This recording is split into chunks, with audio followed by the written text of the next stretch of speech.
Good morning sir. Good morning. मेरा आज का क्वेश्चन ये है कि काफ़ी सारे लोग मुझसे ये पूछते हैं कि जो एम्ब्रियो होता है जब आप आईवीएफ करते हैं या नेचुरल प्रेगनेंसी होती है तो वो एम्ब्रियो से बच्चा कैसे बनता है, बच्चे का डेवलपमेंट स्टेप बाय स्टेप कैसे होता है, 9 मंथ तक वो कैसा दिखता है, उसके बारे में आप एक्सप्लेन कीजिए पूरा स्टेप बाय स्टेप। नमस्कार, मैं डॉक्टर दीपांकर बैनर्जी हूँ जबलपुर से।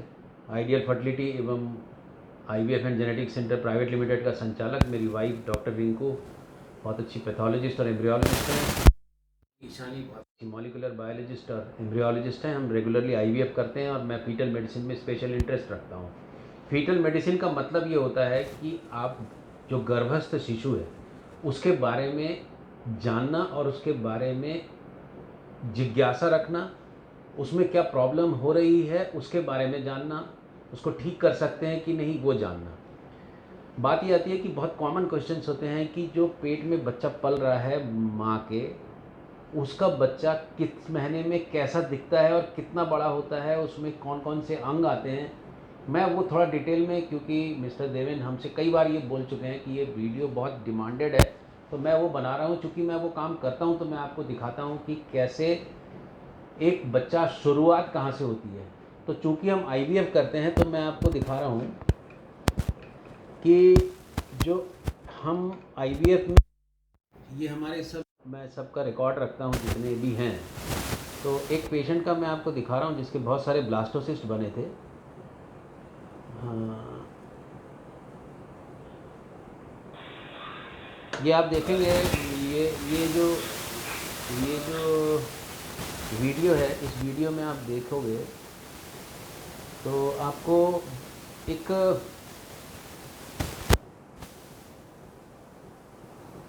एक ऐसी स्टेज दिखेगी जिसमें कि ये एक एम्ब्रियो बना है, ये ब्लास्टोसिस्ट है और यहाँ पर एक सेल का मास बना है और ये कुछ और बन रहा है। तो ये मैं आपको बता रहा हूँ एक डायग्राम से, वो बता रहा हूँ कि आपको कोरिलेट करने में आसानी होगी। ये अंडा होता है, इस अंडे में स्पर्म अंदर आता है, यहाँ से 2 सेल बनते हैं, यहाँ पे 4 सेल बनते हैं। ये फिर इसके बाद में एक ब्लास्टोसिस्ट बनता है। ब्लास्टोसिस्ट में एक इनर सेल मास बनता है और एक आउटर सेल जिसको हम ट्रोफोएक्टोडर्म बोलते हैं। इसमें मैं डिटेल में नहीं जा रहा हूँ, पर ये जो इनर सेल मास बनता है इससे बच्चा बनता है। अब ये बच्चे जब ये हम ट्रांसफ़र करते हैं मदर को, तो इसमें डेवलपमेंट होंगे। ये डेवलपमेंट कैसा होगा, कैसा दिखता है, वो अल्ट्रासाउंड में कैसा दिखता है और एक्चुअल साइज़ वाइज कैसा दिखता है, वो मैं आपको बताता हूँ। ये एक एम्ब्रियोलॉजी की किताब है। मैं इसको इसलिए फॉलो कर रहा हूँ क्योंकि इसको देख के आप अंदाज़ लगा सकते हो कि जब हम, आप देख सकते हो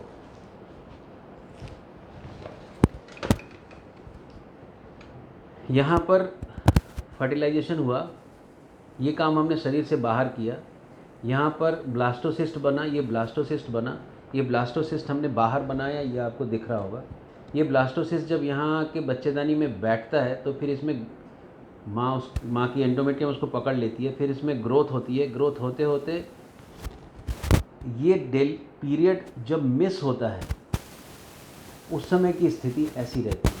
इसमें मैं डिटेल में इसलिए नहीं जा रहा हूँ क्योंकि इसमें आपको एम्ब्रियोलॉजी में कुछ भी समझ में नहीं आएगा, पर जो इसका साइज़ है मैं आपको साइज़ बताना चाहता हूँ कि ये जो शुरुआत होती है 1.8 मिलीमीटर की होती है। तो आप ये मिलीमीटर देख रहे हो, ये तो सेंटीमीटर है, ये मिलीमीटर है। इस मिलीमीटर का 1.8 मिलीमीटर का ये साइज़ होता है। फिर ग्रेजुअली जब 4 हफ्ते होते हैं, पीरियड जब मिस होता है उस समय की कंडीशन में ये इस स्थिति में आता है। फिर ये इस स्थिति में आता है 4 वीक्स में, इस स्थिति में आता है। जब ये लेट 4 वीक्स में जाता है तो ये हम इसको 2 वीक्स यदि जोड़ें तो ये 6 हफ्ते 1.5 महीने करीब का एम्ब्रियो है ये।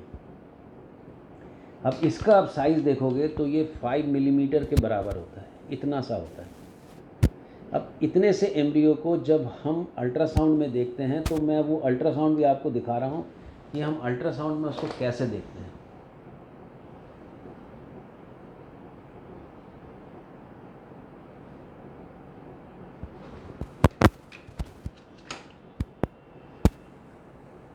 ये 6 वीक्स का फीटस है। अब आप देखोगे कि कैसा दिखता है। ये जो चीज़ मैं दिखाया हूँ, इसमें लेग बड्स बनने लगे हैं, मतलब पैर का दिखने लगा कि यहाँ पैर बनेगा, यहाँ हाथ बनेगा, यहाँ पर एक फोर ब्रेन बनता है, यहाँ पर हार्ट बनता है। तो आप ये हार्ट का एक्टिविटी चालू होता है, वो आपको एक्टिविटी दिखेगी इसमें। ये आपको हार्ट की एक्टिविटी दिख रही है। इसकी जो लंबाई है, ये लंबाई को हम नापते हैं, अबाउट 5 मिलीमीटर मिलती है। हम 5 मिलीमीटर के प्रेगनेंसी में 5 मिलीमीटर मतलब इतना से एम्ब्रियो को मैं यहाँ देख रहा हूँ। इसके बाद हमने ये कंफर्म कर लिया कि ये प्रेगनेंसी यूट्रस अलाइव है, क्योंकि इसमें हार्ट दिख गया। तो जो हार्ट दिख है 5.5 से 6 वीक के आसपास स्टार्ट हो जाती है। ये लेट 5 वीक मतलब ये आप 2 हफ्ते और जोड़ेंगे तो 7 वीक्स,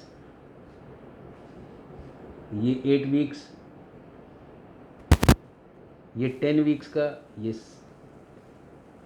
9 हफ्ते का। तो ग्रेजुअली आप देखोगे कि इसके जो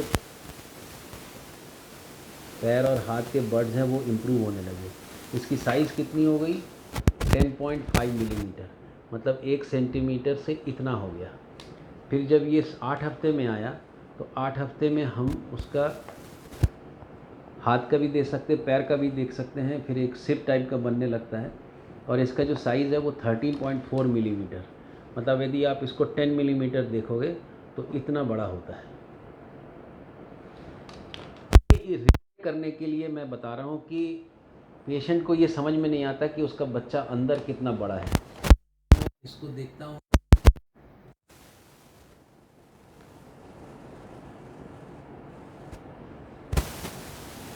मैं आपको 10 वीक्स का एक बेबी दिखाता हूँ। अब आप देखोगे, यदि आप ये जो 10 वीक्स का बच्चा है, ये आप 10 वीक्स का बच्चा 30 मिलीमीटर मतलब 3 सेंटीमीटर का हो गया। अब आप इसमें देखोगे तो इसमें आपको ये जो सिर है, ये सिर दिखने लगा, इसमें लिम्ब बड्स दिखने लगे, ये हाथ दिखने लगा, ये हाथ दिखने लगा, इसमें जो हार्ट है वो दिखने लगा। इसमें आप देखोगे तो इसमें हार्ट दिखने लगा। इस कंडीशन में हम इसमें ये वायबल है कि नहीं, कहाँ बैठा है और उसके लिम्ब बड्स ठीक है कि नहीं, ये देख लेते हैं। मैं इनके डिटेल में नहीं जा रहा हूँ, पर हमको उसके भीतर का भी डिटेल दिखता है। फिर हम आगे बढ़ते हैं। हम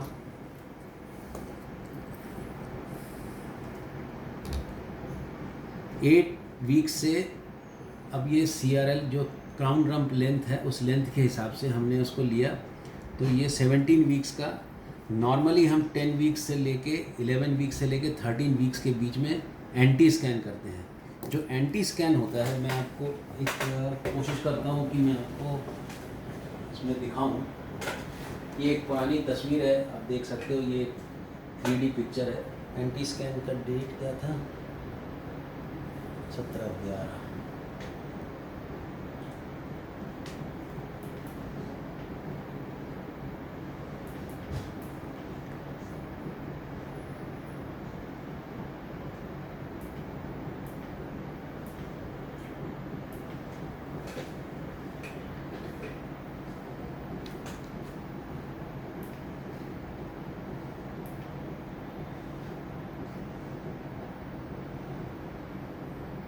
ये हम यहाँ से लेके यहाँ तक का उसको नापते हैं, इसको CRL बोलते हैं।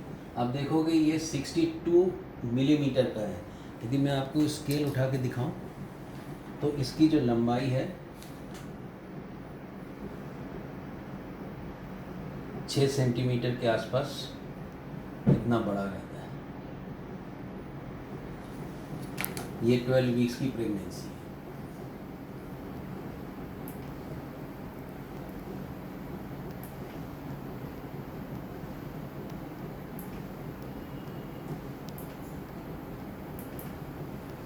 इसका यदि आप देखोगे वीडियो तो आपको इसका हेड दिखेगा, यहाँ पे हार्ट दिखेगा, आपको लिम्ब बड्स दिखेंगे, नेज़ल बोन दिखेगा। अब ये वाला मैं डिटेल आपको बता रहा हूँ कि जब मैं इनका एंटी स्कैन करता हूँ तो ये एक फर्स्ट ट्राइमेस्टर फीटल अल्ट्रासाउंड का एक इमेज रिपोर्ट फॉर्म है।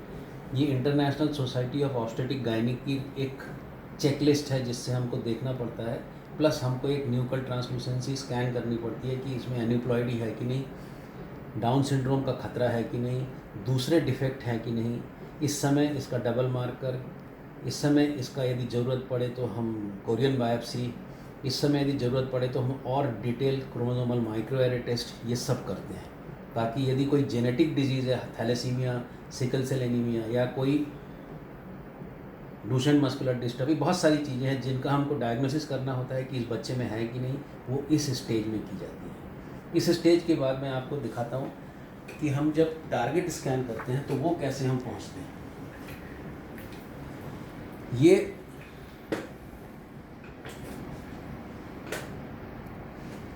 फिफ्टी सेंटीमीटर से लेके 14 सेंटीमीटर, मतलब 50 मिलीमीटर से लेके 140 मिलीमीटर तक के बेबी 16 हफ्ते तक का।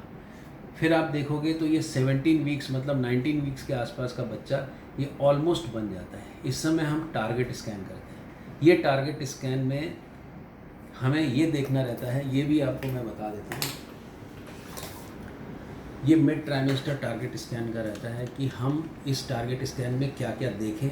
उसमें भी हम जेनेटिक स्कैन करते हैं, उसको करके ये समझ में आता है कि इसमें कोई प्रॉब्लम है कि नहीं। इस समय एमनियोसेंटेसिस की जाती है। एमनियोसेंटेसिस नॉर्मली कोरियन बिलस बायोप्सी जो हम 12 वीक्स से करते हैं उससे ज़्यादा बच्चे के लिए ज़्यादा इफ़ेक्टिव इसलिए मानी जाती है क्योंकि कोरियन बायोप्सी में प्लेसेंटल सेल यूज़ होता है, इसमें बच्चे का खुद के सेल्स यूज़ होते हैं, इसलिए बच्चे का ज़्यादा अच्छी रिपोर्ट एमनियोसेंटेसिस में आती है। बट प्रॉब्लम ये रहती थोड़ी सी कि ये थोड़ा लेट होता है। बट जितने भी ट्रिपल मार्कर पॉजिटिव और हमें क्रोमोसोमल माइक्रोएरे करना है या फिर एन्यूप्लॉइडी करना है तो हम इस स्टेज में करते हैं।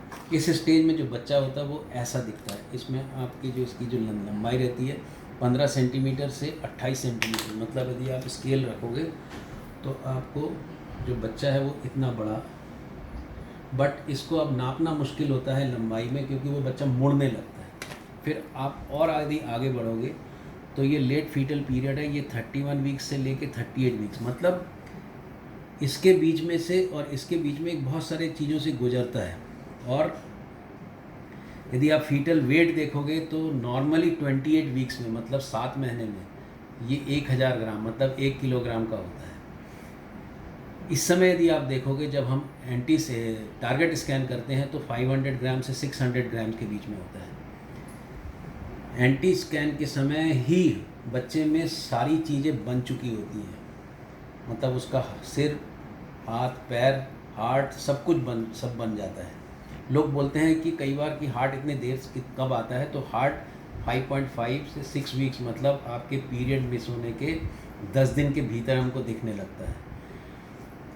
दूसरी बात, यदि आप और भी इमेजेस देखना चाहोगे तो मैं आपको दिखाता हूँ।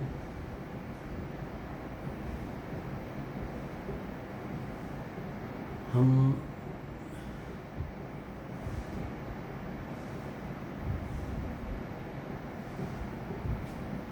बहुत सारे चीज़ें जिनमें हमको लगता है कि हमको बच्चे का हार्ट देखना है तो हम उस समय जब हम टारगेट स्कैन करते हैं तब हम उसका कलर डॉपलर करते हैं। कलर डॉपलर का मतलब ये ऐसा था कि कलर सोनोग्राफी करके कुछ नहीं होती, बट सोनोग्राफी में जब हम उसके बच्चे की धड़कन और बच्चे का ब्लड फ्लो देखते हैं उसको हम कलर डॉपलर कहते हैं। ये कुछ चीज़ें ऐसी हैं जो एक बच्चे के डेवलपमेंट कैसे होता है, किन चीज़ों से गुजरता है, बच्चे में क्या देखना चाहिए। तो 3 चीज़ें बहुत इंपॉर्टेंट है। एक होता है उसका कन्फर्मेशन 6 to 8 वीक्स में कि वो कहाँ पर है, जीवित है कि नहीं, कितना बड़ा है, ये मैंने आपको स्केल रख के दिखाया। दूसरा होता है कि हम 11 से 12 हफ्ते के बीच में एक अच्छा स्कैन करें, वो एंटी स्कैन कहलाता है, एनाटॉमिकल स्कैन भी कहलाता है, कोई डिफेक्ट है कि नहीं। यदि हमको कुछ उसका कोरियन बायोप्सी करना है, जेनेटिक डिसऑर्डर देखना है तो उसको डायग्नोस कर लें। तीसरा इंपॉर्टेंट स्कैन होता है 16 से 19 हफ्ते के बीच में, 18 हफ्ते के बीच में, उसको टारगेट स्कैन बोलते हैं, उसको जेनेटिक सोनोग्राम भी बोलते हैं, कई लोग उसको टिफ़ा बोलते हैं। ये सब एक ही चीज़ है और उस समय हमको ज़रूरत पड़ती है तो हम उस समय उसका एमनियोसेंटेसिस करते हैं। एमनियोसेंटेसिस की वीडियो आप देख सकते हो, उसमें भी आप बच्चे को मैं कई बार दिखा चुका हूँ। उसके बाद की अधिकतर सोनोग्राफी हम 28 हफ्ते में करते हैं यदि सब कुछ ठीक चला, और फिर 34 मतलब 8.5 महीने में या 9 महीने में करके ये देख लेते हैं कि बच्चा डिलीवरी के लायक है कि नहीं, या सीज़र करना ज़रूरी है, बच्चे में कोई प्रॉब्लम तो नहीं है, एक नॉर्मल प्रेगनेंसी की डेवलपमेंट है। सुनने के लिए बहुत बहुत धन्यवाद।